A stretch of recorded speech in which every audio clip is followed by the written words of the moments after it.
Bienvenidos a este nuevo audiolibro en nuestro canal.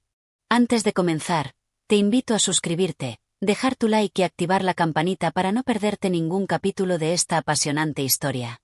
Hoy te presentamos Edipo Rey, la obra maestra de Sófocles, una tragedia griega que nos sumerge en la vida de Edipo, un rey que, en su búsqueda de la verdad, se enfrenta a su destino inexorable. A través de estos 15 capítulos, reviviremos el drama de un hombre que trata de escapar de su propio sino, solo para descubrir que ya lo ha cumplido. Acompáñanos en este viaje lleno de misterio, oráculos, dilemas morales y una verdad devastadora.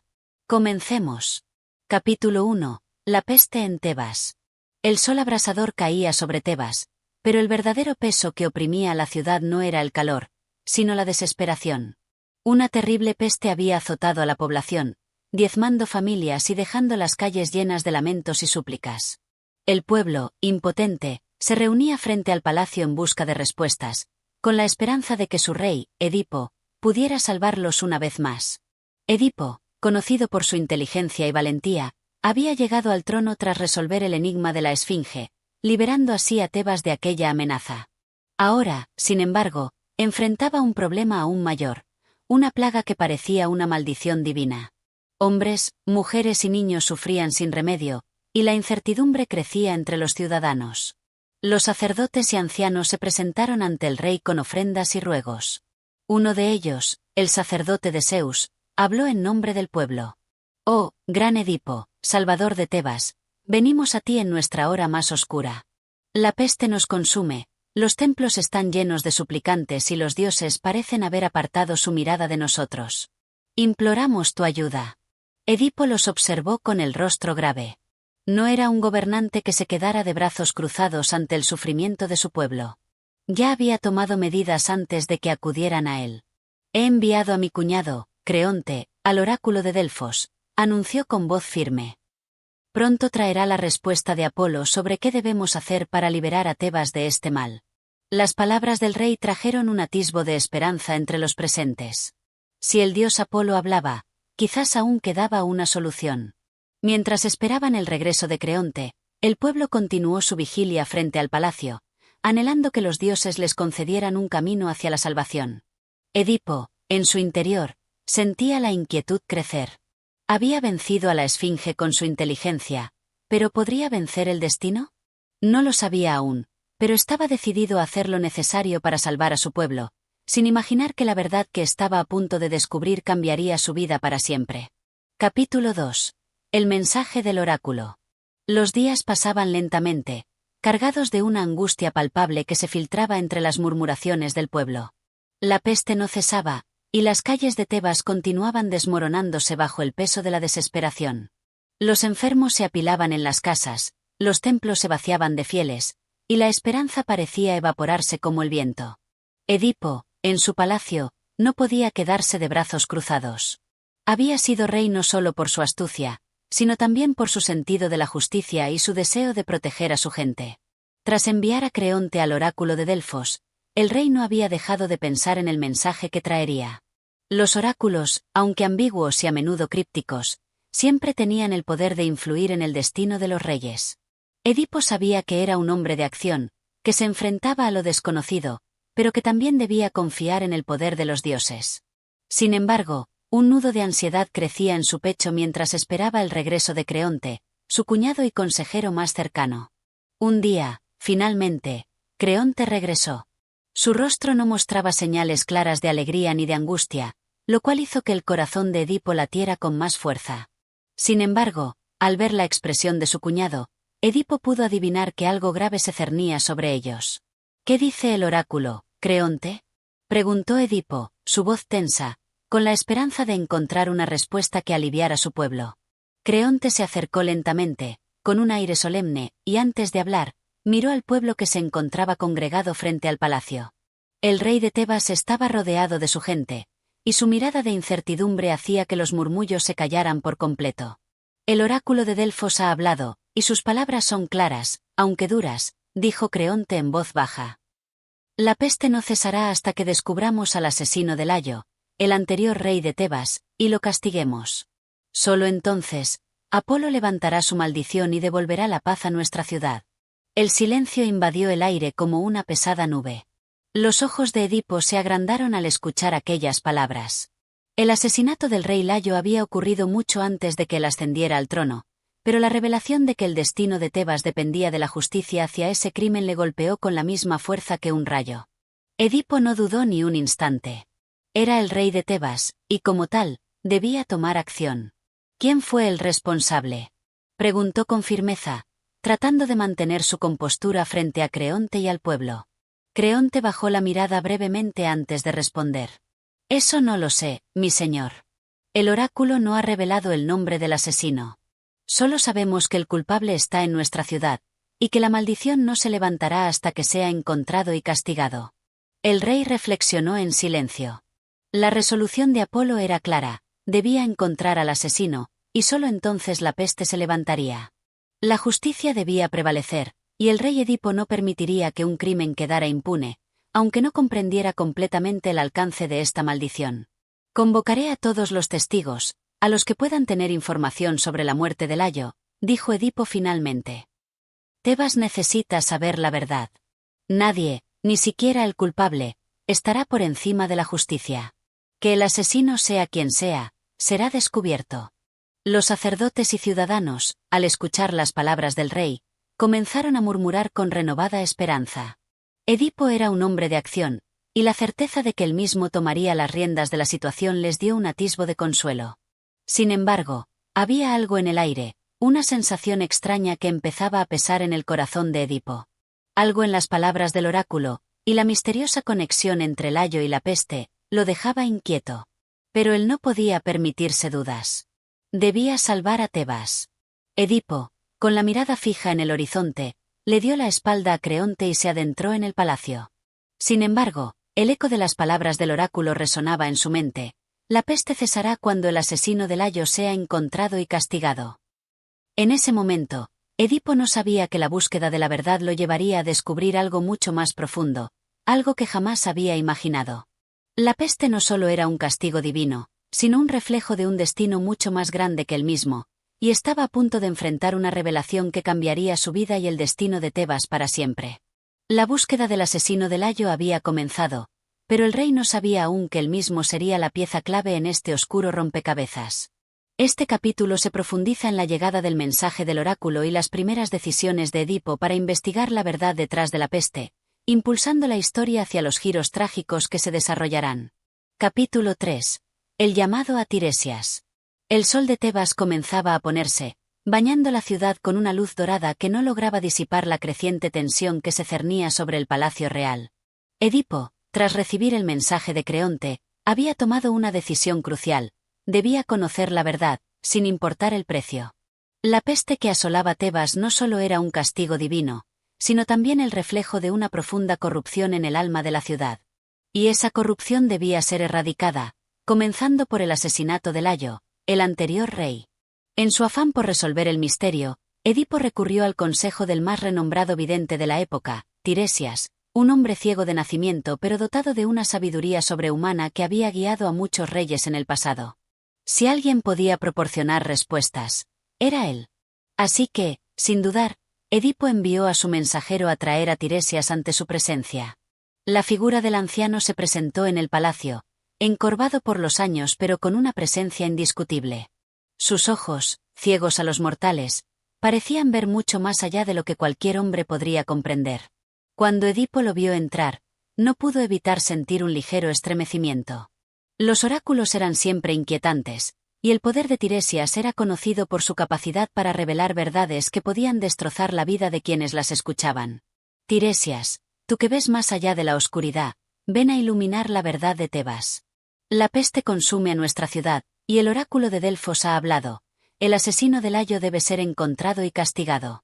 Te he llamado para que me guíes en la búsqueda de este hombre, para que nuestra ciudad sea liberada del mal que la aqueja, dijo Edipo con voz grave, mientras miraba al vidente con una mezcla de esperanza y ansiedad. Tiresias, con sus ojos vacíos, permaneció en silencio por un momento. Su rostro reflejaba una profunda tristeza, como si ya supiera la tormenta que se desataría a continuación. ¡Ay, Edipo!, exclamó finalmente, su voz llena de pesar. ¿No deseas escuchar la verdad que yo traigo? El destino de Tebas está sellado, y tus esfuerzos para salvarla solo te hundirán más en la oscuridad. El rey se sintió desconcertado, pero no iba a dejarse amedrentar. ¿Qué dices, Tiresias? ¿De qué hablas? Eres el único que puede ayudarnos. Dime lo que sabes y trae la luz a esta sombra que nos consume. No podemos quedarnos de brazos cruzados mientras el pueblo muere, insistió Edipo, con firmeza. Pero el vidente, lejos de ofrecer respuestas, se mantenía firme en su resistencia. No puedo hablar, Edipo, dijo Tiresias, su voz temblorosa pero resuelta. La verdad que buscas está demasiado cerca de ti, pero no estás preparado para escucharla. Los dioses han sellado tu destino, y yo no soy quien para desatar el mal que ya está en tu camino. El rey, ahora visiblemente molesto, dio un paso hacia él. Habla, Tiresias. Si tienes algo que decir, dilo de una vez. No permitiré que el pueblo de Tebas sufra más por tu silencio. Si no hablas, serás cómplice de la peste que nos consume. Di lo que sabes. Tiresias permaneció en silencio, pero su rostro se tornó aún más sombrío. Finalmente, el anciano habló con una voz baja, casi como un susurro, pero lo suficientemente fuerte para que Edipo escuchara. Te he dicho que no lo quiero decir, Edipo. Pero si insistes, entonces escucha bien. Tú, Edipo, eres el asesino de Layo. Tú, el rey de Tebas, has matado a tu propio padre. Y no solo eso, has tomado a su esposa, Yocasta, como tu esposa. La verdad que buscas está en ti, y la peste que asola nuestra ciudad es el castigo de los dioses por el pecado que has cometido, aunque aún no lo sepas. Las palabras de Tiresias cayeron como un rayo sobre Edipo. Su mente comenzó a dar vueltas, intentando procesar lo que acababa de escuchar. ¿Era posible? ¿Cómo podía ser cierto que él, el rey de Tebas, fuera el culpable de tal atrocidad? ¿Cómo podía haber matado a su propio padre sin saberlo? Edipo, sin embargo, no podía aceptar lo que el vidente le había dicho. Su orgullo y su seguridad en sí mismo lo cegaban ante la posibilidad de que aquello fuera cierto. Lárgate, Tiresias. No escucho más tus mentiras. Gritó, enfurecido. ¿Cómo puedes acusarme de semejante crimen? Tú no eres más que un viejo ciego que habla por hablar. Fuera de mi vista. Tiresias no mostró reacción ante la furia del rey. Se dio media vuelta y, sin decir una palabra más, comenzó a alejarse lentamente. Sin embargo, antes de irse, lanzó una última sentencia. ¿Crees que estás por encima de todo, Edipo? Pero los dioses no se burlan. El destino siempre te alcanzará, y cuando lo haga, será demasiado tarde para arrepentirse. La verdad saldrá a la luz, y la ciudad pagará las consecuencias de tu ignorancia. Con esas palabras, Tiresias se alejó, dejando a Edipo solo con sus pensamientos y una creciente inquietud que comenzaba a germinar en su mente. El rey de Tebas se quedó allí, en el silencio de la sala, sintiendo el peso de la revelación. No podía creer lo que había escuchado, pero algo dentro de él le decía que las palabras del vidente no eran una mera superstición. La verdad parecía estar más cerca de lo que él había imaginado, pero ¿era capaz de enfrentarla? La búsqueda del asesino de Layo había tomado un giro inesperado. Y Edipo, aunque enojado, no podía ignorar el eco de las palabras de Tiresias. La sombra de la duda comenzaba a alzarse sobre él, y el camino hacia la verdad se volvía más oscuro y sinuoso. Pero aún no sabía cuán cerca estaba de enfrentarse a su propio destino. Este capítulo profundiza en el conflicto interno de Edipo y la aparición de Tiresias, quien presenta la verdad que aún el rey no puede comprender. Capítulo 4. El misterio de la profecía. La angustia y la confusión llenaban el aire en el palacio de Tebas. Tras la visita de Tiresias, Edipo no podía encontrar paz. Las palabras del vidente resonaban en su mente, como un eco persistente que no podía ahogar, sin importar cuánto lo intentara. A pesar de la furia que había sentido en el momento de su acusación, algo en el fondo de su corazón comenzaba a cuestionar la certeza de sus creencias. La posibilidad de que lo que Tiresias había dicho pudiera ser cierto le resultaba insoportable. El rey de Tebas había dedicado toda su vida a la justicia y al bienestar de su pueblo, y ahora un viejo ciego había venido a desmantelar esa imagen que tanto valoraba. ¿Cómo podía él, Edipo, haber matado a su propio padre? ¿Cómo podía haber cometido semejante crimen sin recordar nada de ello? Pero más allá de la incredulidad y el enfado, Edipo no pudo evitar buscar respuestas. Él mismo sabía que no podía ignorar lo que Tiresias le había dicho. A pesar de su furia, debía investigar, debía conocer la verdad. Para ello, decidió enfrentarse a la única persona que podría arrojar luz sobre su pasado, Yocasta, su esposa y madre de sus hijos. Sin embargo, la esposa de Edipo no era solo su compañera, sino también la mujer que había sido casada con Layo, el antiguo rey de Tebas, el hombre cuya muerte era el misterio central de la peste que asolaba la ciudad. Edipo la encontró en el palacio, sentada en su habitación, con el rostro preocupado, como si hubiera sentido la tensión en el aire. Al verla, Edipo se acercó con paso firme, pero su voz, cuando habló, sonaba cargada de inseguridad. Yocasta, debo hablar contigo. La peste que asola nuestra ciudad no cesará hasta que descubramos al asesino de Layo. El oráculo ha hablado, y Tiresias me ha dicho algo que no puedo ignorar. Él asegura que el asesino de Layo soy yo. ¿Qué sabes de esto? Yocasta lo miró con sorpresa. Su rostro, normalmente sereno, se tornó tenso y grave. Sabía que el rey Edipo había sido afectado por las palabras del vidente, pero no imaginaba que la situación hubiera llegado a tal punto. Edipo, no puedes creer las palabras de Tiresias, dijo ella con calma, aunque su voz traicionaba una cierta preocupación. Es solo un viejo ciego que se deja llevar por supersticiones. No debes tomarlas en serio. Los oráculos son oscuros y a menudo erróneos. Si te dejas llevar por ellos, solo te traerás más dolor. Edipo frunció el ceño, pero insistió. Pero, Yocasta, ¿no hay algo más que puedas contarme sobre la muerte de Layo? Sabes que el oráculo dijo que la peste solo se detendría si hallamos al asesino. Necesito saber más. ¿Por qué está tan oscura esta verdad? Yocasta, al escuchar estas palabras, parecía inquietarse más. Se levantó de su asiento y comenzó a caminar por la habitación, como si intentara escapar de la presión que se cernía sobre ella. Luego, con un suspiro profundo, habló. Edipo, déjame contarte algo que nunca hemos hablado antes. Layo, tu antecesor, fue asesinado hace años en el camino a Delfos, a manos de unos bandidos. Cuando ocurrió, consultamos al oráculo, y éste nos dijo que el hijo que tuviéramos juntos sería el causante de su muerte. Por eso, Layo y yo tomamos la decisión de abandonar al bebé recién nacido, para evitar que se cumpliera esa terrible profecía. Pero no sabíamos si era cierto, si alguna vez sucedería. Lo dejamos atrás, y nunca más lo vimos. Edipo se quedó en silencio. La historia que Yocasta le había contado tenía muchas lagunas, pero había algo en ella que le resultaba familiar. Algo que comenzaba a despertar recuerdos ocultos en su mente. Sin embargo, no podía ser posible. ¿Qué dices? ¿Abandonaron a un niño en el camino? ¿Y tú me dices que esa fue la razón de la muerte de Layo? Preguntó Edipo, su voz temblando de incredulidad. Yocasta se acercó a él, con una expresión de dolor en el rostro. Lo hicimos porque temíamos que la profecía se cumpliera. Pero, querido Edipo, no te preocupes. Todo eso está en el pasado. No tienes que pensar más en ello. Esas son solo supersticiones que no tienen fundamento. Pero Edipo no podía evitar sentirse atrapado en un torbellino de preguntas. La historia de Yocasta parecía encajar en el rompecabezas, pero había algo que lo inquietaba profundamente. La idea de que él pudiera haber sido ese niño abandonado, el que según la profecía mataría a su propio padre, lo perturbaba. Entonces, ¿quién mató a Layo? ¿Cómo puedes estar tan segura de que no fui yo el responsable? Preguntó Edipo, el temor comenzando a asomar en su voz. Yocasta intentó calmarlo, pero sus propios ojos traicionaban su inquietud. Sabía que las piezas del rompecabezas se estaban uniendo de una manera peligrosa.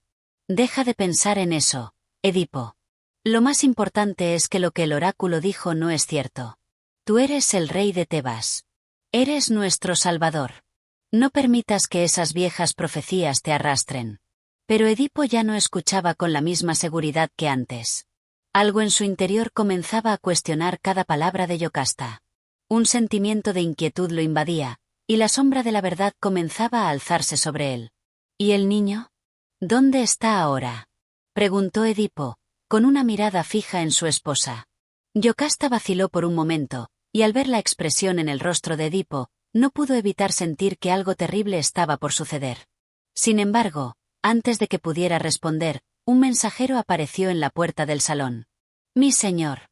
Tengo noticias, exclamó el hombre, con una cara llena de urgencia. El mensajero de Corinto ha llegado. Nos trae nuevas que pueden cambiarlo todo. Edipo miró al mensajero con preocupación. El mensajero de Corinto. Ese nombre resonó en su mente como un presagio, un eco distante. La verdad, al fin, parecía estar más cerca. ¿Qué has traído, mensajero?, preguntó Edipo, su voz cargada de anticipación. El mensajero respiró hondo y dio el siguiente paso hacia Edipo. He venido para decirte que el rey Pólibo, tu padre, ha muerto. Y lo más importante, que tú eres el heredero del trono de Corinto. Las palabras del mensajero fueron como un golpe en el pecho de Edipo. La confusión, el miedo, la angustia, todo se mezcló en un solo sentimiento. La revelación de que Pólibo había muerto lo puso en un estado de shock. La verdad comenzaba a revelarse, pero aún faltaba mucho por descubrir. Este capítulo profundiza en el pasado de Edipo, las dudas que comienzan a surgir sobre su origen y la conexión con la profecía, abriendo el camino hacia el gran giro trágico que está por llegar. Capítulo 5. La revelación de los oráculos. El mensaje del mensajero de Corinto fue como una sacudida para Edipo. La noticia de la muerte de Pólibo, su supuesto padre, se mezclaba con la angustia y la duda que ya le habían causado las palabras de Tiresias. Sin embargo, mientras el mensajero hablaba de la muerte de su padre y le ofrecía consuelo, Edipo no podía dejar de pensar en las terribles implicaciones que esto tenía para él. La idea de que Pólibo, el rey de Corinto, había muerto, sembraba en su mente más incertidumbres que certezas. Recordaba las palabras de Tiresias, quien le había dicho que él, Edipo, había matado a su propio padre. ¿Podría ser verdad que el hombre que había criado con tanto amor no fuera realmente su progenitor? Las palabras del oráculo y las profecías que lo perseguían parecían cobrar una forma más siniestra cada día que pasaba. En ese instante, Edipo miró al mensajero, tratando de encontrar alguna pista que lo liberara de sus dudas. ¿Cómo murió mi padre?, preguntó, intentando encontrar consuelo en los detalles de su muerte. El mensajero, notando la seriedad de la pregunta, respondió con sinceridad. Pólibo murió de enfermedad, mi señor. Fue una muerte natural, tranquila, y todos en Corinto lo lamentaron profundamente. Pero también me dijeron que tú, Edipo, nunca habías regresado a Corinto desde que fuiste proclamado rey de Tebas. Así que no tienes por qué temer lo que los oráculos dijeron. Tú no eres el asesino de Pólibo. Edipo respiró hondo, aliviado por un momento, pero al mismo tiempo, algo seguía sin encajar en el rompecabezas. Sabía que el oráculo había predicho que mataría a su padre, y sin embargo, no había estado en Corinto para causar la muerte de Pólibo. El miedo y la confusión seguían presentes en su corazón, como si algo más estuviera oculto en la verdad. Al instante, Edipo se volvió hacia Yocasta, quien había estado observando en silencio. Ella, al igual que él, sentía la opresión de las palabras no dichas. El destino de Edipo parecía estar atado a las revelaciones de ese día, y el pasado de ambos se hallaba ante ellos como un laberinto oscuro e inextricable.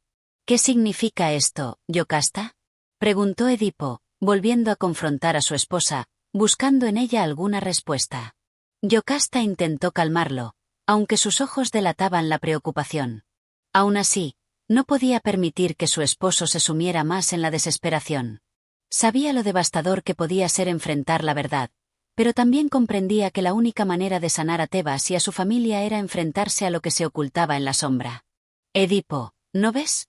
Pólibo no es tu padre biológico. No lo era, no lo es. El oráculo que te condenó a matarlo nunca fue una profecía que tú pudieras evitar. El destino es ineludible, pero el camino que tomaste para huir de ello fue el que te llevó a este momento. Eres el hijo de Layo, el rey de Tebas, y tú mataste a tu padre sin saberlo. Las palabras de Yocasta cayeron como una bomba. Edipo, completamente atónito, dio un paso atrás, sus piernas tambaleando bajo el peso de la verdad. ¿Podía ser posible? Había huido de Corinto para evitar cumplir con el oráculo, y ahora Yocasta le revelaba que todo lo que había hecho, todos sus esfuerzos por salvarse del destino, habían sido en vano. ¿Cómo es esto posible? ¿Por qué nunca me dijiste nada?, exclamó Edipo, buscando respuestas que su mente aún no lograba comprender. Yocasta bajó la cabeza, avergonzada y triste. Sabía que había guardado silencio durante años, pero la verdad que ahora se desvelaba era tan insoportable que no podía escapar de ella. Te lo dije, Edipo, para protegerte. Cuando tú eras un bebé, el oráculo predijo que matarías a tu padre. Layo y yo, llenos de miedo, tomamos la decisión de abandonarte, dejándote en el monte para que murieras. Pero el destino no lo permitió. Te encontraron unos pastores y, por alguna razón, sobreviviste. Pólibo y Merope te adoptaron, y tú fuiste criado como príncipe en Corinto, sin saber nada de tus verdaderos padres. Edipo estaba en shock. La revelación de Yocasta parecía confirmar todo lo que había temido, pero al mismo tiempo, le ofrecía una visión más clara de su vida. Había vivido bajo la sombra de un oráculo que jamás entendió, intentando evitar lo imposible. Y ahora, en este mismo momento, la verdad lo alcanzaba, y todo lo que había conocido parecía desmoronarse. La mente de Edipo parecía girar con una rapidez incontrolable. Él había matado a Layo en el camino, sin saber quién era, y lo había hecho en defensa propia, como un hombre común, en un encuentro sin importancia para él. Sin embargo, ese acto había marcado el inicio de una cadena de acontecimientos que ahora lo llevaba a esta dolorosa verdad. La profecía había sido inquebrantable. La tragedia estaba a punto de consumirse por completo. El mensajero, observando el silencio cargado de tensión, comenzó a hablar nuevamente. Mi señor, hay algo más que debo decirte. Aquella noche, cuando los pastores encontraron al niño abandonado en el monte, uno de ellos, que ahora vive en Corinto, fue el que te rescató. Yo era el que te llevaba a la casa de los reyes, y he sido testigo de todo lo que sucedió en tu niñez. Tú, Edipo, siempre fuiste el hijo destinado a cambiar el destino de Tebas. Edipo miró al mensajero con una mezcla de rabia y dolor. Ya no podía seguir el camino de la negación. La verdad lo había alcanzado por completo, y el peso de sus propias acciones lo estaba aplastando. La muerte de su padre, la relación incestuosa con su madre, todo había sido predestinado desde su nacimiento, y ahora su vida se encontraba irremediablemente marcada por los horrores de esa revelación. En su pecho, el dolor era inmenso, y las lágrimas le surcaron el rostro. Al mirar a Yocasta, vio la misma desesperación reflejada en ella. Su destino estaba sellado, y ya no había vuelta atrás. La profecía se había cumplido. Este capítulo profundiza en la revelación devastadora que finalmente destruye las ilusiones de Edipo, quienes enfrenta la verdad de su origen y la inevitabilidad de su destino. Capítulo 6. La caída de Edipo. El peso de la verdad había golpeado a Edipo con una fuerza devastadora. El dolor que sentía en su alma era indescriptible, y sus pensamientos se volvían cada vez más confusos y caóticos. El rey de Tebas, quien alguna vez se consideró a sí mismo un héroe, un salvador de su pueblo, ahora se encontraba frente a la revelación más amarga de su vida. Había cumplido con la profecía sin quererlo, matando a su padre y casándose con su madre. La desesperación lo embargaba, y la ciudad que había salvado de la peste se veía ahora amenazada por la sombra de su propio destino. Yocasta, en su desesperación, intentó consolarlo, pero las palabras eran insuficientes. La verdad era tan aplastante que ya nada podría reparar el daño. Al ver a su esposo tambalear entre las sombras de la tragedia, Yocasta, con lágrimas en los ojos, se retiró. Sabía que su papel en la historia había sido uno de silencio y desesperación, y que su sufrimiento solo se agravaría con la conciencia de lo que había hecho. Edipo no podía más. Sin rumbo, caminó por los pasillos del palacio, buscando una salida que no existía. El eco de sus pasos resonaba en las paredes vacías, mientras su mente se desbordaba con la creciente angustia. No sabía si las voces en su cabeza eran sus propios pensamientos o los susurros de los dioses que lo observaban desde las alturas. Al llegar a una de las habitaciones más apartadas del palacio, Edipo se detuvo frente a un espejo. Su reflejo le devolvía una imagen que ya no reconocía. La figura que había gobernado con sabiduría y justicia parecía ahora un extraño. La profunda angustia en sus ojos reflejaba la tragedia que acababa de descubrir. Él no era el hombre que pensaba ser. La tragedia de Edipo era insondable, y su angustia se convirtió en desesperación. Con un grito ahogado, se desplomó en el suelo.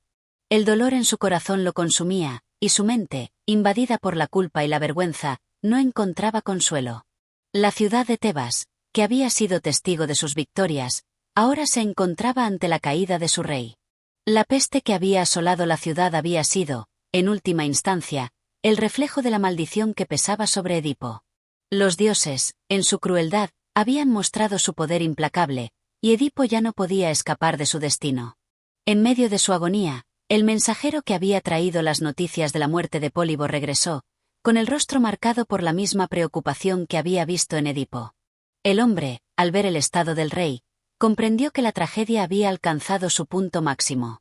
«Mi señor», exclamó el mensajero con voz temblorosa. «Tu destino es más terrible de lo que imaginamos. La verdad que tanto temías ha salido a la luz, y los dioses no permitirán que continúes con tu sufrimiento en silencio. Has sido testigo de la condena que los cielos han impuesto sobre ti, y no hay vuelta atrás». Edipo, aún arrodillado en el suelo, levantó la mirada hacia el mensajero. No había palabras que pudieran aliviar su angustia, solo el vacío insondable de la culpabilidad. «¿Qué más queda por saber?», preguntó Edipo con voz quebrada, el alma rota. «Todo lo que soy, todo lo que he hecho, ha sido parte de un destino que nunca pude evitar. ¿Qué más quieren los dioses de mí? ¿Qué más hay por descubrir?». El mensajero, con el rostro sombrío, caminó hacia él y se arrodilló a su lado. «Mi señor, aún queda una verdad más que debe ser enfrentada. La muerte de tu madre, Yocasta, ha dejado una marca indeleble sobre tu alma. Ella, en su desesperación por lo que había sucedido, tomó su vida. Y tú no solo has matado a tu padre, sino que has deshonrado el más sagrado de los lazos.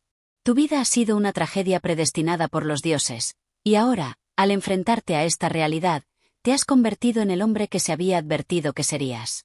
Edipo, al escuchar las palabras del mensajero, no pudo contener las lágrimas. La visión de la muerte de Yocasta lo destrozó por completo. ¿Cómo había podido llegar tan lejos en su ignorancia? ¿Cómo había podido no ver las señales del destino que lo perseguían a cada paso? La tragedia se cerraba sobre él como un círculo inquebrantable. De repente, en un acceso de desesperación, Edipo se levantó con la mirada perdida, buscando una salida que no encontraba. En su mente solo había un pensamiento: la necesidad de hacer pagar a los dioses por la crueldad de su destino. Sin embargo, al mismo tiempo, sabía que no había escape. El destino que los dioses le habían impuesto era ahora su única realidad. Con un grito de angustia, Edipo salió al exterior del palacio, donde el pueblo de Tebas observaba en silencio, aguardando el desenlace de esta tragedia que los había tocado a todos. Cuando el pueblo lo vio aparecer, con su rostro marcado por la desesperación y el dolor, supieron que la ciudad ya no podría ser la misma. El rey que una vez los había salvado ahora era un hombre quebrantado, consumido por la culpa y el sufrimiento. Edipo, con el corazón roto, levantó la mirada hacia los cielos. No había maldición que los dioses pudieran imponerle que no fuera ya más terrible que lo que había vivido. Pero aún así, las sombras del destino seguían rodeándolo, y su caída era inevitable. «Malditos sean los dioses», gritó, su voz resonando en todo el palacio. «Maldito sea yo. Lo que he hecho no tiene perdón. He matado a mi padre, me he acostado con mi madre. ¿Cómo he llegado tan lejos en mi propio sufrimiento?». Su cuerpo temblaba, y la gente que lo observaba solo podía sentir pena y tristeza por un hombre que había sido víctima de su propio destino. Los dioses, con su poder inmenso, lo habían llevado a esta conclusión trágica. El rey de Tebas ya no existía más. Ahora, solo quedaba el hombre roto que enfrentaba la consecuencia de una vida marcada por el sufrimiento inevitable. Este capítulo describe la culminación de la tragedia de Edipo. El rey enfrenta la verdad, el sufrimiento y la culpa de su destino, mientras su mundo se desmorona a su alrededor. Capítulo 7. La ceguera de Edipo. La ciudad de Tebas, una vez salvada de la peste gracias a Edipo, se encontraba ahora en ruinas, aunque no de forma tangible. El sufrimiento del pueblo no era físico, sino psicológico. El rey, el hombre que había llevado la luz de la esperanza a todos, se había despojado de su propia dignidad. El mal presagio de los dioses se había cumplido, y la verdad que Edipo tanto temió conocer había arrasado con todo lo que había construido. Edipo, incapaz de soportar más la carga de su culpa y de la revelación de su destino, decidió alejarse del mundo. La justicia divina, a la que había escapado durante tanto tiempo, lo alcanzó de la manera más brutal, y su castigo era más allá de cualquier otro. No solo había matado a su padre y deshonrado a su madre, sino que su mente ya no podía escapar del dolor y la humillación de conocer la verdad. Yocasta, su esposa y madre, al enterarse de todo, no pudo soportar la carga emocional. En su desesperación, se quitó la vida, dejando a Edipo completamente destrozado. La tragedia había tocado fondo, y él se encontraba completamente solo, atrapado en su propia conciencia. Por su parte, el mensajero que había informado a Edipo de su origen y la verdad detrás de los oráculos, llegó nuevamente al palacio, temiendo lo peor. Ya sabía lo que había sucedido y comprendía que la ciudad estaba en un punto de no retorno. Al entrar en la habitación donde Edipo se encontraba, vio que el rey ya no era el hombre que alguna vez conoció. Edipo había comenzado a perder la razón. Su mente, atormentada por la culpa, no podía escapar de lo que había hecho, de las atrocidades que había cometido sin saberlo. Se encontraba sumido en una especie de delirio, caminando erráticamente por los pasillos del palacio, sus ojos fijos en el vacío, como si buscara algo que no podía encontrar. En un momento de completa desesperación, Edipo, sin ser consciente de sus propios actos, pidió a los dioses que lo castigaran aún más. Sentía que su sufrimiento ya no tenía límite, y la culpa que llevaba sobre sus hombros lo estaba devorando. Su dolor se volvió insostenible, como si una fuerza invisible lo estuviera arrastrando a la oscuridad. El mensajero, al ver la angustia de Edipo, comprendió que el hombre que tenía delante ya no era el rey que había gobernado con sabiduría. Ahora solo era una sombra de sí mismo, una víctima de los dioses y de su propio destino. No había consuelo, no había alivio. Edipo había sido condenado a una vida de sufrimiento eterno, un hombre que ya no era digno de ser llamado rey. Edipo, en su angustia más profunda, comenzó a golpearse el rostro con las manos, buscando de alguna manera castigar su alma y su cuerpo por los crímenes que había cometido. Ya no le importaba su posición, su corona, ni su reino.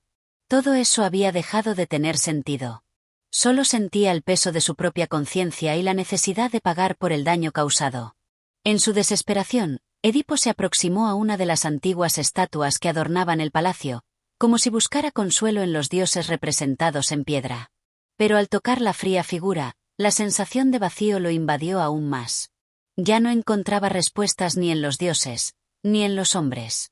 Finalmente, en un acto desesperado, Edipo se despojó de la ropa que lo identificaba como rey. Ya no quería ser visto como un líder. Ya no quería llevar el peso de una corona que no era digna de él. En su mente, la única forma de escapar de la verdad era a través de la ceguera, un castigo que él mismo había decidido infligir a su cuerpo. Porque al no poder ver la realidad que le rodeaba, pensaba que podría, al menos, alejarse del sufrimiento mental que le producía. Con una mano temblorosa, tomó un cuchillo y, en un acto de autodesprecio, se arrancó los ojos. El dolor que sintió fue insoportable, pero al mismo tiempo, parecía aliviarlo. Ya no podría ver el sufrimiento de la ciudad, ni el rostro de la mujer que había sido madre y esposa, ni los recuerdos de la vida que una vez conoció. La ceguera, aunque física, representaba su única liberación de la terrible verdad que ya no podía soportar. Al quedar a oscuras, Edipo sintió que el mundo, al menos, se apagaba con él. Ya no era el rey que una vez fue, ni el hombre que había tenido la capacidad de enfrentar desafíos. Ahora, solo era un hombre marcado por los dioses, ciego no solo en sus ojos, sino también en su corazón. El mensajero, al presenciar esta escena, comprendió que Edipo ya había alcanzado el colmo de su sufrimiento. Lo que quedaba de él no era más que un hombre condenado a vivir sin esperanza, sin futuro, en una oscuridad que no solo afectaba a sus ojos, sino a toda su existencia. La ciudad de Tebas, al enterarse de lo que había ocurrido, quedó en un silencio profundo. El rey que había sido su salvador ahora era un ser desterrado, consumido por su propio destino. Los habitantes de Tebas, al ver el sufrimiento de su rey, comprendieron que el sufrimiento que enfrentaba Edipo no era solo suyo, sino de todos. La ciudad, de alguna manera, también había sido marcada por la maldición que los dioses habían impuesto sobre él. Este capítulo muestra el trágico desenlace de Edipo, quien, incapaz de enfrentar la culpa y la desesperación, se somete a la ceguera como una forma de castigo. El peso de su destino lo arrastra a una oscuridad absoluta, en la que ya no hay esperanza ni redención. Capítulo 8. La llegada de Antígona y la redención parcial. La ceguera de Edipo era solo el inicio de una vida sumida en la más profunda oscuridad. Su mundo, una vez brillante con el esplendor de su reino, se había reducido a un espacio sin sentido, un vacío absoluto. Ya no podía ver los rostros de su gente, ni el majestuoso palacio que una vez había gobernado. La ciudad de Tebas, que lo había aclamado como un héroe, ahora lo consideraba una sombra de lo que había sido. Después de su ceguera, Edipo se había retirado al monte Citerón, el mismo lugar al que su destino lo había llevado cuando apenas era un niño. Este monte, que había sido testigo de su abandono, ahora sería el escenario de su sufrimiento eterno. Allí, entre la soledad y la desesperación, el exrey de Tebas buscaba una redención que sabía que nunca alcanzaría. Lo único que le quedaba era un sentimiento de culpa insuperable y el deseo de encontrar algún sentido a su condena. Su único consuelo eran sus hijos, que aún quedaban bajo la sombra de su destino trágico. Pero de todos ellos, la figura de Antígona, su hija mayor, se alzó como un faro de esperanza en medio de la oscuridad. La joven, conocida por su devoción inquebrantable a su familia, había sido una de las primeras en venir a buscarlo. Sin importarle el desprecio y la vergüenza que su padre había traído sobre la familia, Antígona se acercó a él, dispuesta a brindarle lo único que le quedaba, su amor y su lealtad.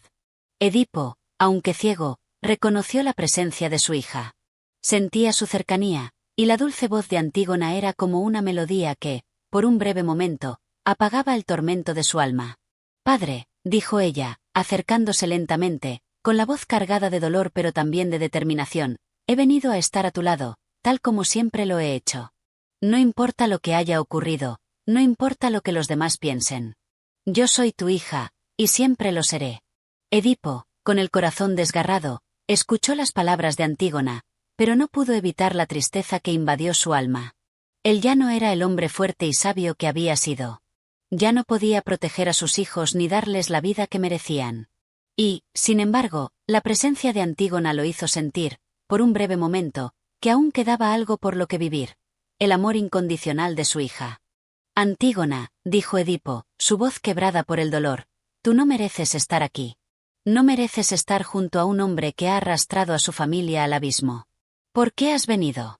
¿Por qué me sigues amando después de todo lo que he hecho?» Antígona no titubeó. Su amor por su padre era más fuerte que cualquier sentimiento de vergüenza. Se agachó a su lado, tomando su mano con suavidad. «Porque soy tu hija, padre. Y aunque el destino haya sido cruel, y aunque la verdad te haya destrozado, yo siempre estaré aquí para ti. No te abandonaré». El dolor en el corazón de Edipo se intensificó, pero de alguna manera, también se sintió aliviado. La culpa seguía quemando su alma, pero el amor de su hija le ofreció una especie de consuelo que solo un padre podía experimentar. En medio de su sufrimiento, encontraba un atisbo de redención, aunque fuera parcial. El amor de Antígona no podía borrar los horrores de su pasado, pero al menos le ofrecía una forma de enfrentar el dolor con dignidad.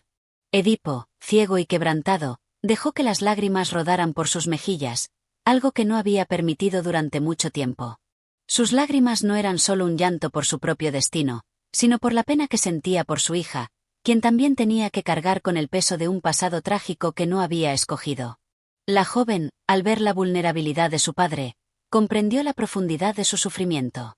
Sabía que él ya no deseaba la realeza, ni la gloria de su antiguo reino. Solo deseaba la paz, aunque sabía que jamás la alcanzaría. «Padre, no te pido que me des excusas por lo que sucedió», dijo Antígona, su voz suave y firme a la vez.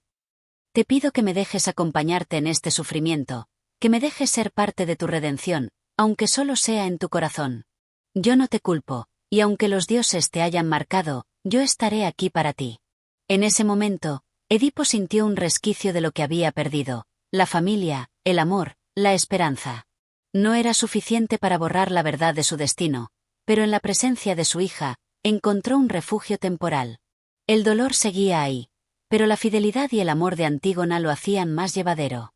La joven, al ver la fragilidad de su padre, se comprometió, como lo haría a lo largo de toda su vida, a ser su apoyo inquebrantable. Sabía que su padre no encontraría una solución mágica a su sufrimiento, pero al menos no lo enfrentaría solo.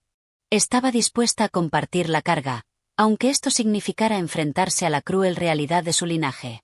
«No estás solo, padre», repitió Antígona, con una firmeza que Edipo nunca había esperado. Esta hija suya, tan joven, tan llena de vida, se convertía en la figura que le brindaba un mínimo de consuelo. El amor filial de Antígona sería su única fuente de esperanza, aunque la redención plena de Edipo estuviera más allá de su alcance. Edipo, aún sumido en la tragedia, miró hacia el horizonte, donde las montañas que alguna vez había conocido ahora parecían más lejanas que nunca. Con su hija a su lado, sin embargo, se sintió, aunque de manera fugaz, algo más que un hombre marcado por los dioses. Quizás nunca alcanzaría la verdadera redención, pero al menos podía encontrar algo cercano a la paz en el amor de aquellos que aún lo consideraban digno de ser amado. Este capítulo muestra el regreso de Antígona a la vida de Edipo, proporcionando una pequeña chispa de consuelo en medio de su sufrimiento. El amor de su hija se convierte en una forma de redención parcial para Edipo, aunque no pueda escapar de la condena de los dioses. Capítulo 9. La tragedia de Antígona. A pesar de que Edipo encontraba algo de consuelo en la presencia de su hija Antígona, su destino parecía estar irremediablemente marcado por los dioses.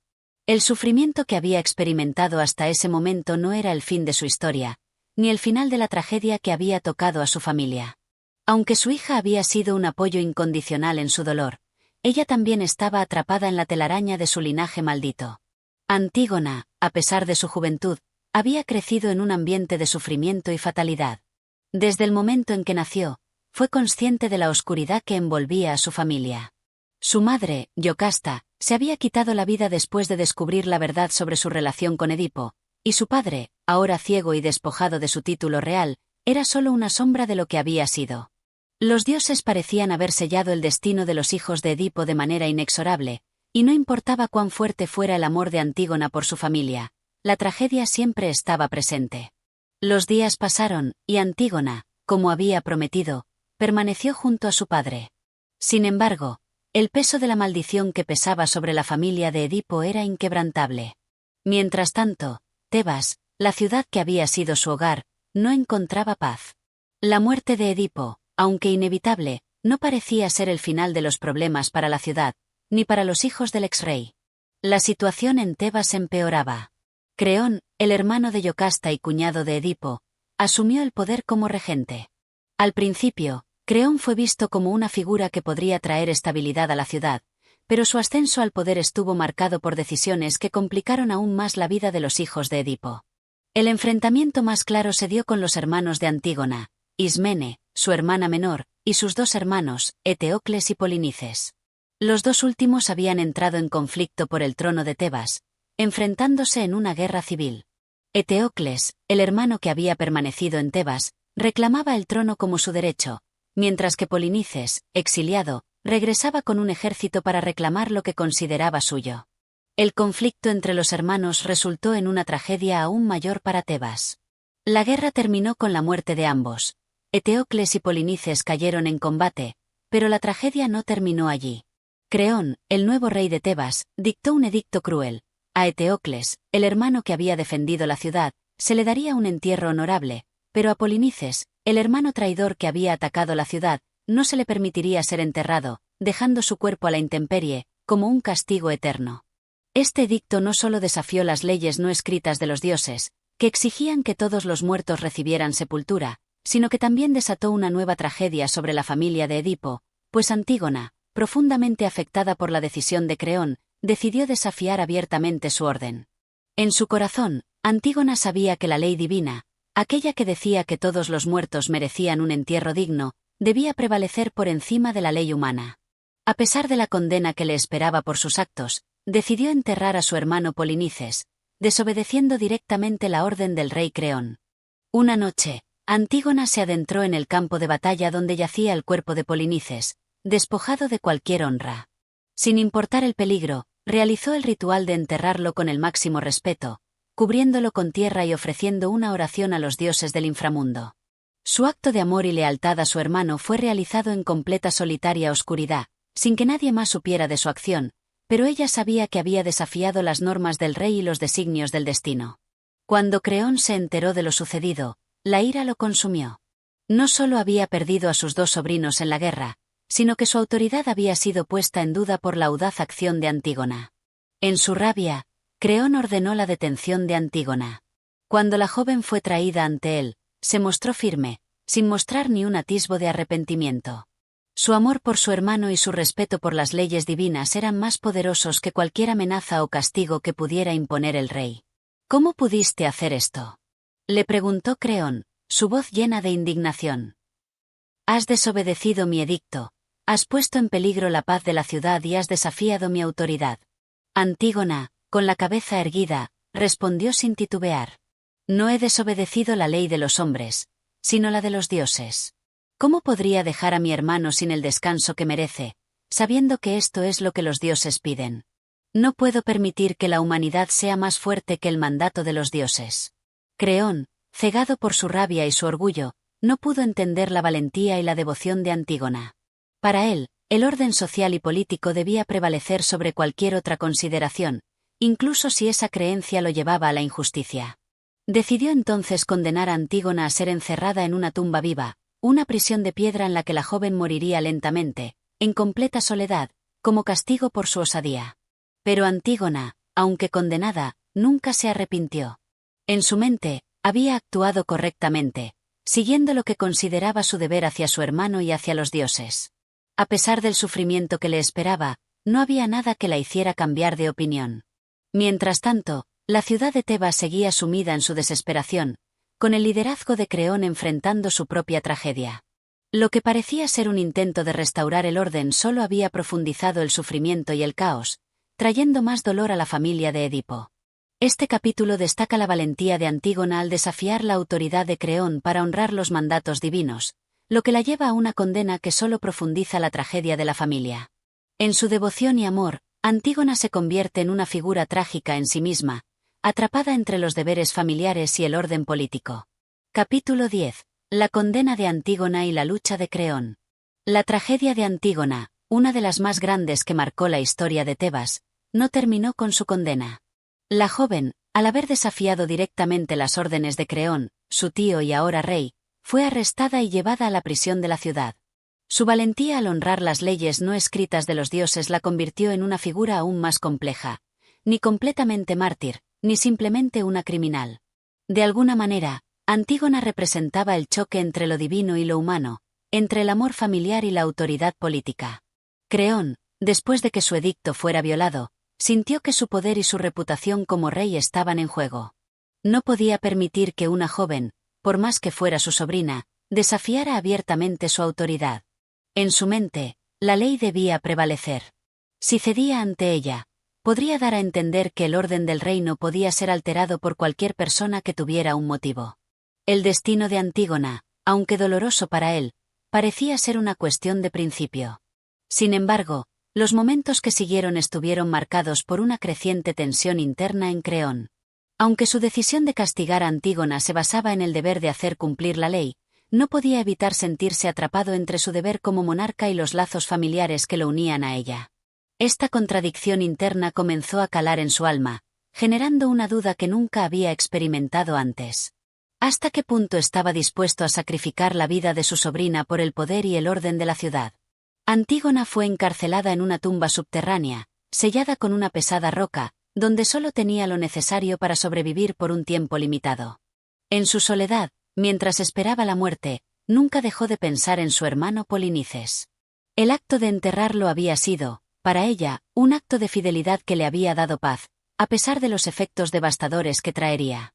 La joven nunca pensó en el sufrimiento que su muerte podría causar a su familia, ni en cómo afectaría a Creón. Su único pensamiento era que, aunque el mundo no pudiera comprender su acción, ella había hecho lo que consideraba moralmente correcto. Creón, por su parte, continuaba enfrentando los efectos de su decisión. Aunque algunos en el reino le mostraban su apoyo, muchos otros, incluidos sus propios consejeros, empezaron a murmurar en su contra. La justicia de los dioses, que había sido puesta en duda por el propio rey, parecía haberle pasado factura. En el palacio, la tensión era palpable.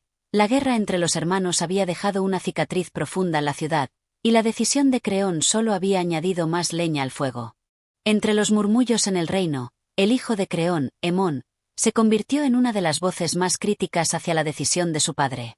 Hemón, comprometido con Antígona, estaba profundamente dividido entre el amor que sentía por su prometida y el respeto que debía a su padre como rey. A lo largo de los días, la frustración de Hemón creció, pues veía cómo la tiranía de su padre afectaba a su amor, y cómo las decisiones de Creón estaban llevando al reino al borde de la ruina. El joven Hemón intentó convencer a su padre de que la ley divina debía prevalecer sobre la humana. Le recordó que el pueblo de Tebas estaba comenzando a dudar de su gobierno, pues muchos consideraban que la condena de Antígona era injusta, incluso inmoral. Le advirtió que, si seguía adelante con su decisión, Tebas podría enfrentar consecuencias desastrosas. Padre, dijo Hemón con voz cargada de angustia, el pueblo está de tu lado solo mientras ve que tomas decisiones justas. La ley de los dioses no puede ser ignorada. Es más poderosa que cualquier edicto, y es más sagrada que la justicia humana. Pero Creón, cegado por su propio orgullo y por la creencia de que su palabra era ley, rechazó las súplicas de su hijo.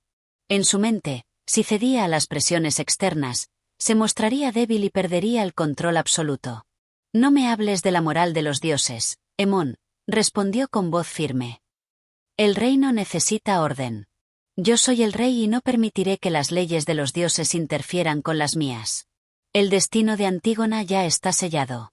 Las palabras de Creón fueron como un golpe para Hemón, quien, con el corazón roto, abandonó la sala. Sin embargo, el joven no se daría por vencido fácilmente.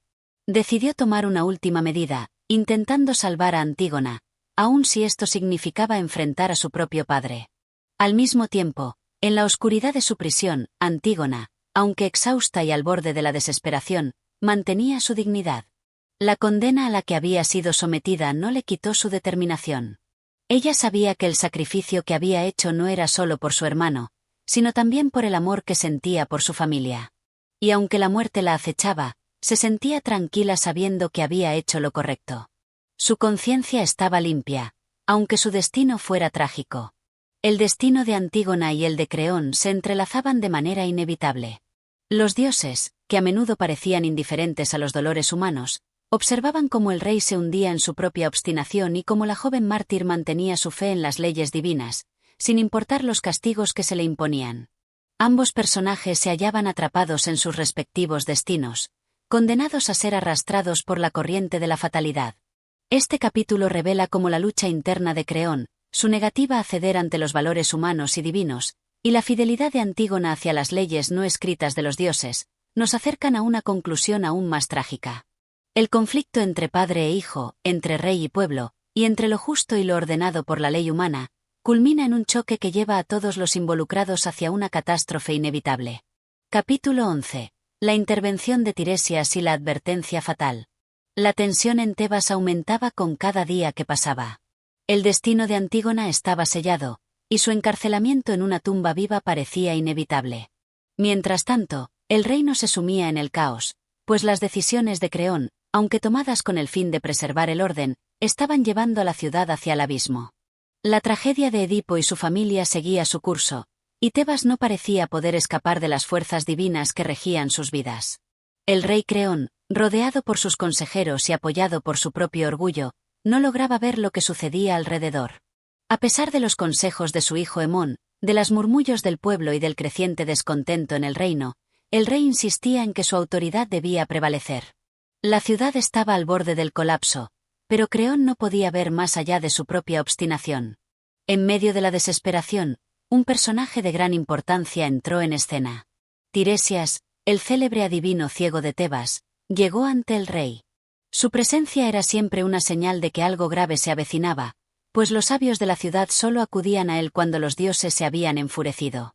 Tiresias, como siempre, era claro en su sabiduría y en sus advertencias, y su visión era la única capaz de atravesar la oscuridad de la ignorancia humana. Al ser recibido por Creón, Tiresias, aunque respetuoso, no pudo ocultar su preocupación. La atmósfera estaba cargada de tensión, y el adivino, con su voz grave y serena, comenzó a hablar. Creón, dijo Tiresias, con una mirada penetrante, el destino de Tebas está siendo sellado por tus decisiones. La ira de los dioses se ha desatado sobre ti y sobre tu reino, y lo que estás haciendo con Antígona y el resto de la familia de Edipo traerá más sufrimiento del que puedes imaginar. Los dioses están enojados contigo. El curso de los hechos, como el viento que no se ve pero se siente, está arrastrando a Tebas hacia la perdición. Creón, indignado por la audaz intervención de Tiresias, respondió con dureza. ¿Qué pretendes decirme, Tiresias? Eres un adivino ciego. ¿Qué sabes tú de la justicia?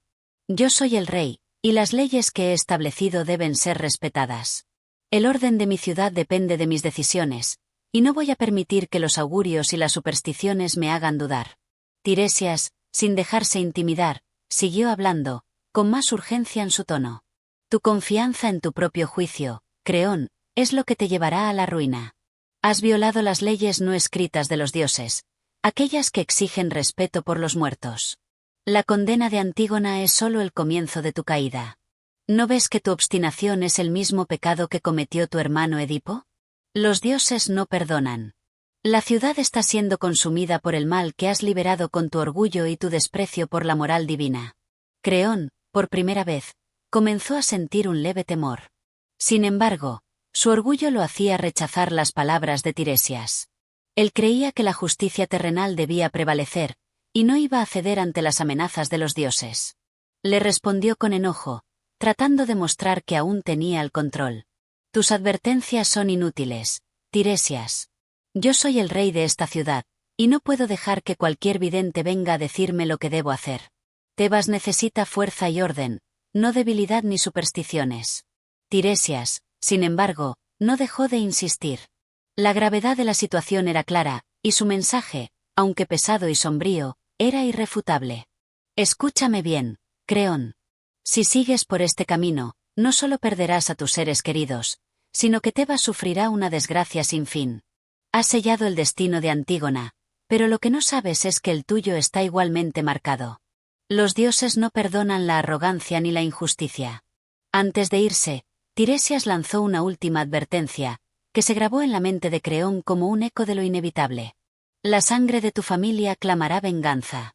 Si no rectificas tu camino, todo se desmoronará. La maldición de los dioses es imparable. Creón, al escuchar estas palabras, quedó en silencio. Su orgullo le impidió aceptar las advertencias de Tiresias de inmediato, pero algo en su corazón comenzaba a tambalear. El pensamiento de que su destino estaba tan profundamente atado a la voluntad de los dioses comenzó a calar en su alma. Mientras Creón permanecía en su palacio, enfrentándose a las advertencias de Tiresias, la tragedia se estaba desvelando aún más rápidamente en las calles de Tebas. La guerra civil que había devastado la ciudad, la maldición de la familia de Edipo, y las decisiones erróneas del rey estaban llevando a todos a un punto sin retorno. Antígona, en su tumba, ya se encontraba al borde de la muerte. Su sufrimiento había llegado a su clímax, pero su resolución permanecía firme. Había hecho lo que los dioses pedían, y ahora, en su último momento, ya no temía el castigo, sino que aceptaba la fatalidad con serenidad. Mientras tanto, el tiempo parecía detenerse. Creón se debatía entre su orgullo y las advertencias del adivino, sin saber que su próxima decisión podría marcar el fin de la casa de Edipo, así como la suya propia. Este capítulo marca un punto crítico en la tragedia, donde la intervención de Tiresias pone a Creón en un dilema entre su autoridad y la voluntad de los dioses. El rey se ve atrapado en su obstinación, mientras los dioses preparan su venganza. La atmósfera se tensa aún más, y el destino de todos los personajes parece estar a punto de desmoronarse. Capítulo 12. El giro trágico, la muerte de Antígona y la reacción de Creón. Las advertencias de Tiresias resonaban aún en la mente de Creón, pero el rey seguía sin ceder ante la presión divina. Había decidido que el castigo que había impuesto Antígona debía cumplirse sin excepción, pues en su corazón creía que el orden y la justicia humana debían prevalecer por encima de todo. A medida que pasaban los días, la ciudad de Tebas comenzaba a sentir la tensión que se acumulaba en el aire, como si el mismo cielo estuviera presagiando lo inevitable. La maldición que pesaba sobre la familia de Edipo se extendía, y la arrogancia de Creón solo parecía avivarla. Mientras tanto, Antígona permanecía en su prisión, condenada a morir de forma lenta y solitaria en una tumba sellada. A pesar de su sufrimiento, la joven mantenía su determinación. Había aceptado su destino con dignidad, pues creía que su acción había sido moralmente correcta, un acto de respeto hacia su hermano Polinices y hacia las leyes no escritas de los dioses. En su corazón, sentía que estaba cumpliendo con su deber, aunque el mundo entero la considerara una criminal. Al principio, Creón había considerado la posibilidad de liberar a Antígona, pero su orgullo y su deseo de no ceder ante las presiones lo mantuvieron firme en su decisión. Cada vez que los murmullos de la ciudad llegaban a sus oídos, se reafirmaba en su creencia de que debía mostrar fuerza, que el respeto hacia las leyes humanas era lo único que podría evitar la caída del orden en Tebas. Sin embargo, el reino de Tebas estaba al borde de la destrucción, y la llegada de nuevas noticias solo confirmó que los dioses no podían ser desafiados sin consecuencias. Mientras Creón permanecía en su palacio, La ciudad comenzaba a ser asediada por signos de los dioses enojados. El clima estaba más sombrío, el aire más pesado, como si un mal presagio estuviera por cumplirse. Fue en medio de este ambiente de creciente desesperación cuando Creón recibió la noticia más devastadora de todas. Un mensajero llegó con una expresión de horror en el rostro, apenas capaz de transmitir lo que acababa de suceder. «Señor», exclamó el mensajero, «Antígona ha muerto. Se ha ahorcado en su tumba». El rey Creón, al principio, se quedó paralizado, como si el tiempo se hubiera detenido en ese momento. La noticia le llegó con el peso de una tragedia inevitable, como si los dioses lo estuvieran castigando por su desobediencia. Antígona, la joven que había osado desafiar su autoridad, ya no estaba. En su lugar quedaba un cadáver, y con él, el dolor de un error irreparable. Creón se apresuró hacia la tumba de Antígona, su corazón latiendo con fuerza. Al llegar, encontró a la joven colgada, muerta por sus propias manos, rodeada de una tristeza y un silencio que solo la fatalidad podía producir. En ese momento, el rey sintió que algo en su interior se rompía. Había perdido algo más que una sobrina. Había perdido la oportunidad de redención, la oportunidad de corregir sus errores.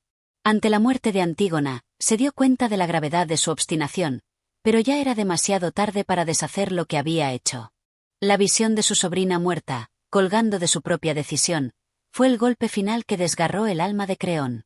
Su mente, antes firme en su juicio, se llenó de remordimientos y angustia. La venganza de los dioses, que había sido advertida por Tiresias, ya no era una abstracción. Era una realidad tangible, y él, el rey, era el único responsable. Sin embargo, la tragedia no terminó con la muerte de Antígona.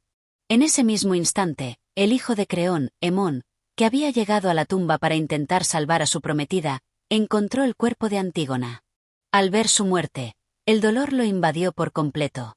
Aquel joven, que había intentado defender el amor y la justicia, vio su vida desmoronarse ante sus ojos. La rabia y el dolor lo llevaron a cometer un acto aún más trágico. Ante la visión de su padre, Creón, culpable de la muerte de Antígona, Hemón se arrojó sobre su propia espada, dándose muerte en un acto desesperado de protesta. El rey, al ver a su hijo muerto, cayó al suelo en un llanto desgarrador.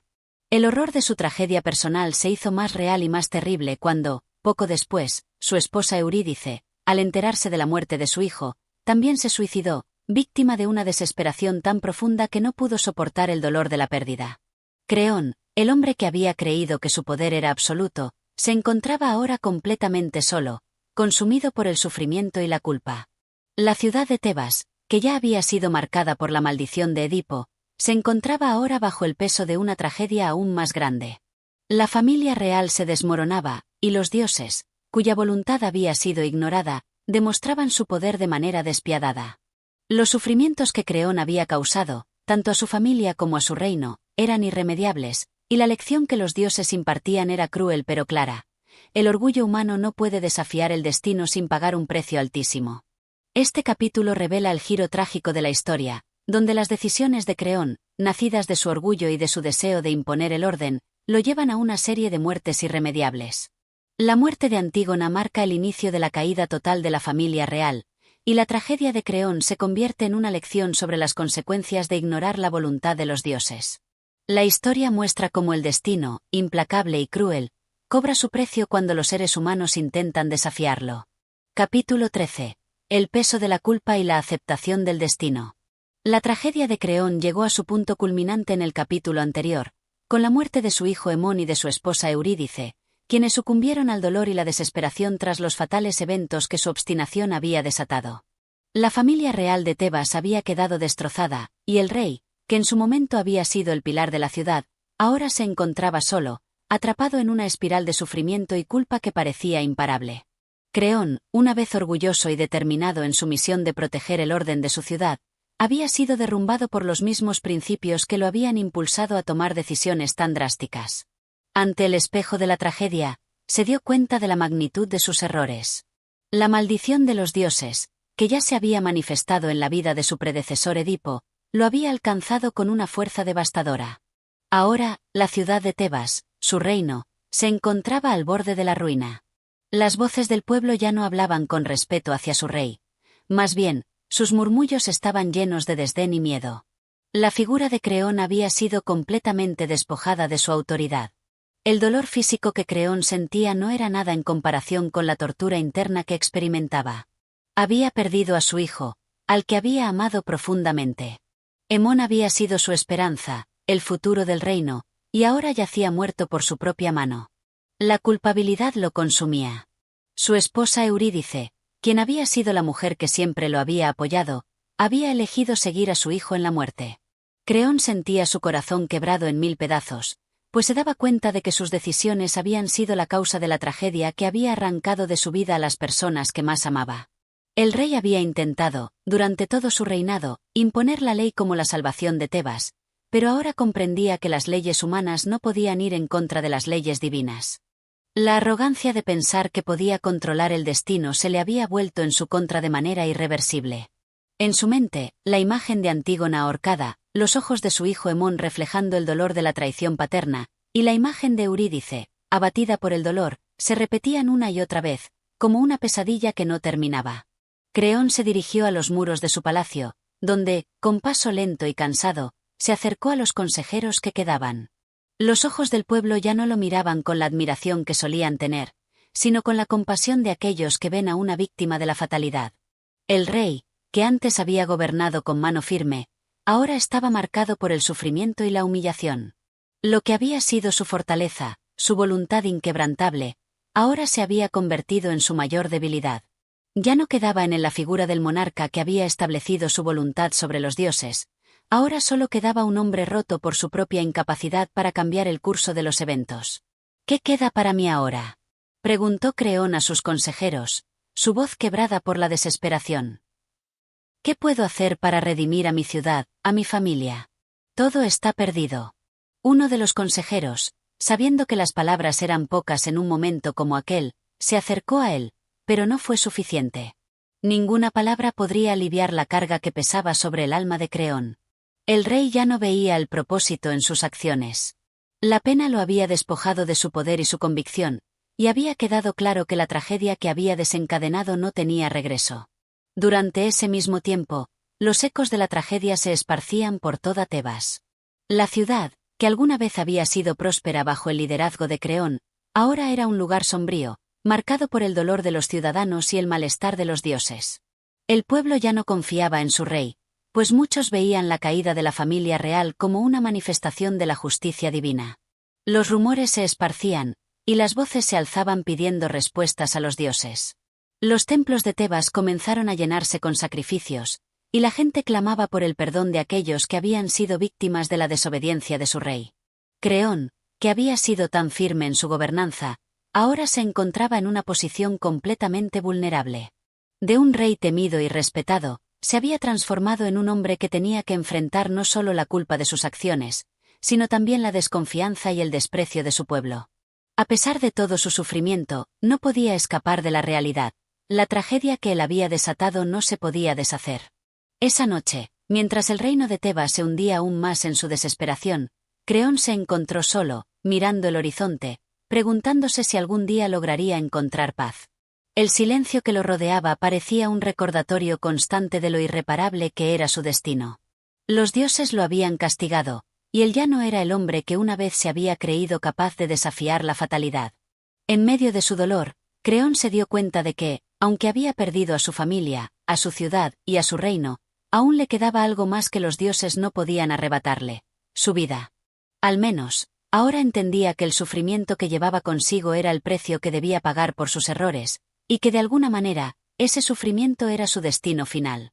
Ya no había lugar para el orgullo ni para la justicia humana, solo quedaba la aceptación. Creón había sido un hombre de poder, pero en la tragedia, solo quedaba el hombre roto que había aprendido, tarde y con dolor, que no podía desafiar a los dioses sin enfrentar las consecuencias. En sus últimos momentos, cuando el reino de Tebas estaba marcado por el llanto y la pena, Creón se resignó a la única verdad que quedaba: los dioses, con su voluntad inquebrantable, habían sellado el destino de todos los que habían cruzado su camino. La tragedia de Creón estaba completa. Su caída había sido tan inevitable como el destino mismo.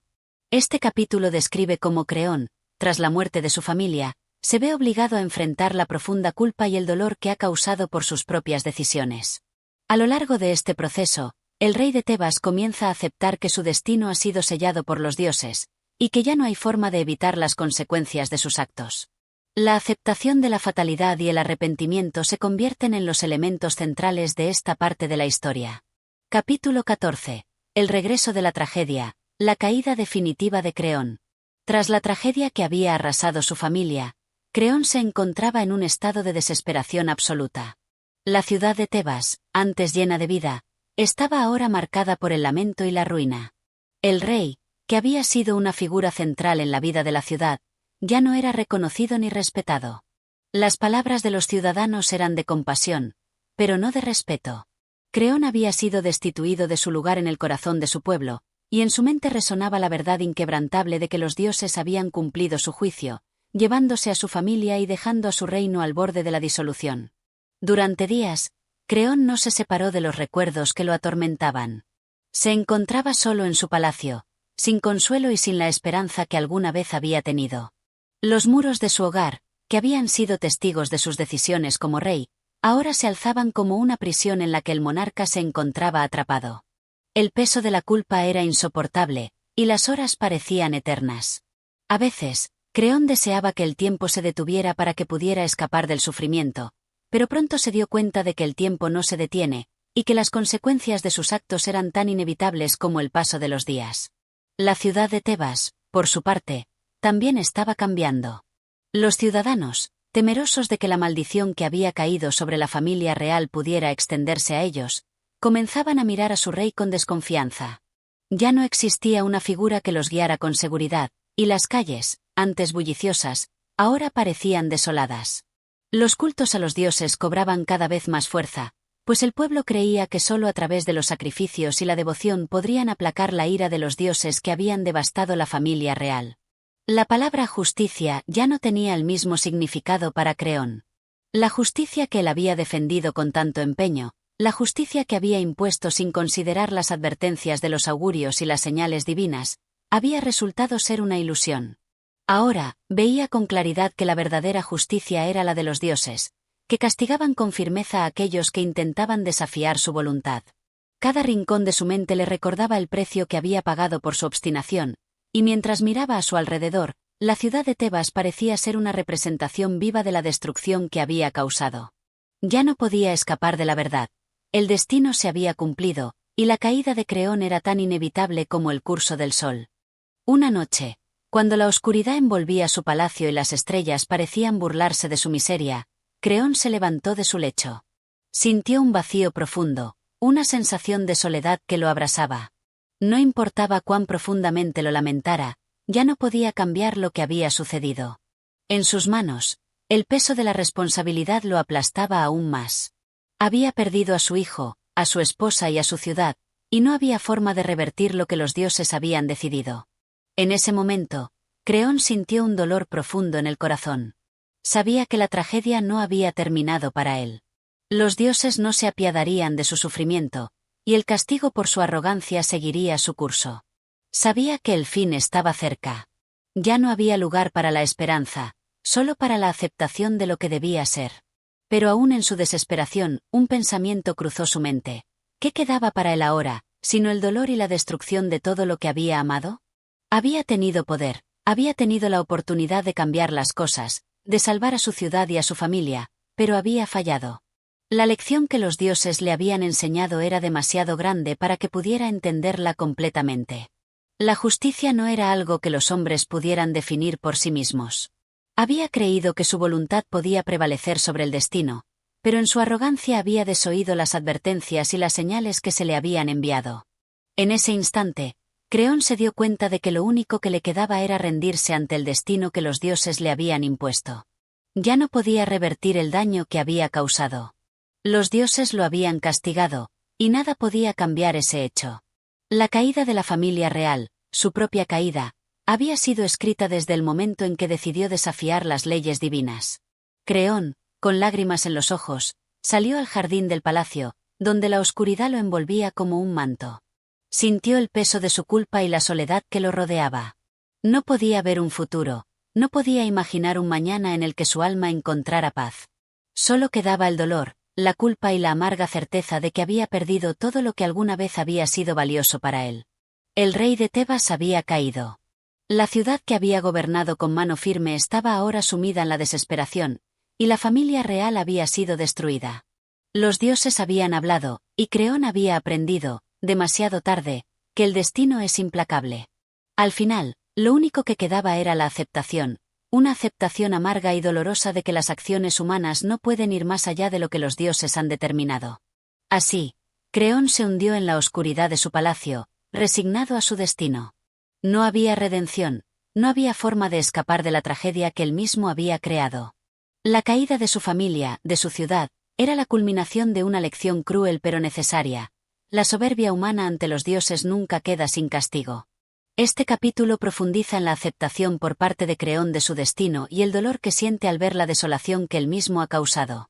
Tras la muerte de su familia y la ruina de Tebas, Creón se enfrenta a la irrevocable verdad de que las leyes divinas son insuperables, y que su orgullo y decisiones lo han llevado a la caída total. La historia de Creón se convierte en un relato de sufrimiento, arrepentimiento y aceptación ante lo ineludible. Capítulo 15. La lección final, la ciudad de Tebas en ruinas. En el último capítulo de esta tragedia, la figura de Creón, el rey que desafió las leyes divinas, ha sido completamente despojada de su poder y dignidad.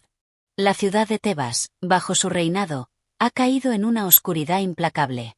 La muerte de su hijo Hemón y su esposa Eurídice no solo ha arrasado su vida personal, sino que también ha traído consigo la ruina de su reino. La gente de Tebas, antes sometida a su voluntad, ahora lo mira con desprecio y lástima, reconociendo que las fuerzas divinas han hecho justicia, pero también que el precio que se ha pagado ha sido demasiado alto. Creón, al final de su viaje, se enfrenta a la verdad de manera total. En su mente resuena una sensación de vacío, el sufrimiento de haber perdido a su familia, de haber sido incapaz de evitar el dolor de su pueblo, le consume. Las calles de Tebas, otrora llenas de vida, ahora están desiertas. Los templos que antes se alzaban como lugares de celebración y esperanza, ahora son el refugio de aquellos que buscan consuelo, porque en ellos resuena la presencia de los dioses a quienes Creón desafió. Sin embargo, Creón no se encuentra completamente solo. A su lado permanece Tiresias, el sabio adivino, quien ha sido la única figura que le advirtió sobre las consecuencias de sus acciones.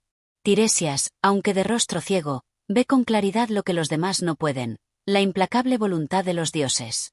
Ahora, el adivino no necesita palabras para expresar lo que ya todos conocen, la justicia divina ha prevalecido, y el destino de Creón ya está sellado. En una última conversación con Tiresias, el rey de Tebas se enfrenta a la magnitud de su caída. El adivino, aunque había sido ignorado y ridiculizado por Creón en el pasado, ahora se convierte en el portavoz de una verdad amarga que el rey debe aceptar. Tiresias, ya nada puedes hacer, Creón. Los dioses no perdonan a aquellos que desafían su voluntad. Tus actos, por más justificados que parecieran en tu mente, eran un desafío a lo que es eterno. La ciudad de Tebas, tu familia, tu vida. Todo esto estaba destinado a caerse. Tú lo sabías, aunque te negaste a ver la realidad. Creón, con el rostro marcado por las lágrimas y la desolación, asiente en silencio. La carga de la culpabilidad es insoportable. El hombre que una vez estuvo dispuesto a sacrificarlo todo por la ley, ahora se da cuenta de que la verdadera ley está en manos de los dioses, y que él, como todos los mortales, es solo un peón en un juego mucho más grande. Creón, ¿qué queda para mí ahora, Tiresias? ¿Qué más puedo hacer, si todo está perdido? Tiresias, con su voz grave y serena, le responde. Tiresias, solo queda el reconocimiento, Creón. El arrepentimiento no puede deshacer lo hecho, pero puede aliviar la carga de tu alma. Los dioses han hablado, y ahora Tebas y tú deberéis cargar con el peso de esta tragedia. El perdón no está en tus manos, sino en las manos de aquellos que aún te miran, y en las manos de los dioses. Con esas palabras, Creón se siente como un hombre que ha sido despojado de su humanidad. Ha llegado a comprender que las leyes que él mismo impuso con tanta dureza no tienen poder frente a la voluntad divina. El rey de Tebas ha sido derrotado no solo por las consecuencias de sus actos, sino por la misma naturaleza del poder y la justicia. La escena final de la tragedia de Creón se desarrolla en las ruinas de Tebas, donde el sol comienza a ponerse sobre la ciudad, sumiéndola en una penumbra. Las luces de la esperanza se han desvanecido por completo, y el reino de Tebas, alguna vez grande, ahora se encuentra al borde de la desaparición. Los dioses, representados por su implacable justicia, han hablado con fuerza, y el reino se ha rendido ante su poder. La última imagen de Creón es la de un hombre que ya no es rey, sino un ser humano quebrantado, que ha aprendido, a través del sufrimiento más profundo, que la arrogancia humana nunca puede desafiar el orden divino. En sus ojos se refleja la comprensión de que el destino no es un concepto abstracto, sino una fuerza tangible e incontrolable. El sufrimiento de su familia y de Tebas ha sido una manifestación de esta verdad eterna. A medida que el sol se oculta, Creón se aleja del centro de la ciudad, donde una vez se erigió su trono, y camina hacia la oscuridad de la noche. No hay vítores, no hay reconocimiento, solo el sonido de sus propios pasos, marcando el final de su reinado y la derrota de su propia arrogancia. Tebas, con su reino desmoronándose, queda atrás, y solo la sombra de la tragedia permanece. Los dioses, en su poder absoluto, han hecho justicia. El ciclo de la fatalidad se ha cerrado, y Creón se ha convertido en la lección viviente de que ningún ser humano puede escapar de la voluntad divina. El reino de Tebas y su rey han caído, pero la lección perdura a lo largo del tiempo. El destino es ineludible, y los hombres son pequeños ante su poder. Este último capítulo refleja la caída definitiva de Creón, quien, a través de la reflexión y la aceptación del sufrimiento que ha causado, se convierte en un ejemplo trágico de la inevitabilidad del destino y de la justicia divina. La ciudad de Tebas se encuentra arrasada, y el rey ha aprendido, a un alto precio, que la soberbia humana no tiene cabida frente al poder de los dioses. Y con esto concluimos la historia de Edipo Rey. Si te ha gustado este relato y quieres seguir disfrutando de más obras clásicas en formato audiolibro, no olvides suscribirte al canal, darle like y activar la campana de notificaciones para no perderte ningún capítulo. Gracias por acompañarme en esta travesía literaria. Hasta la próxima.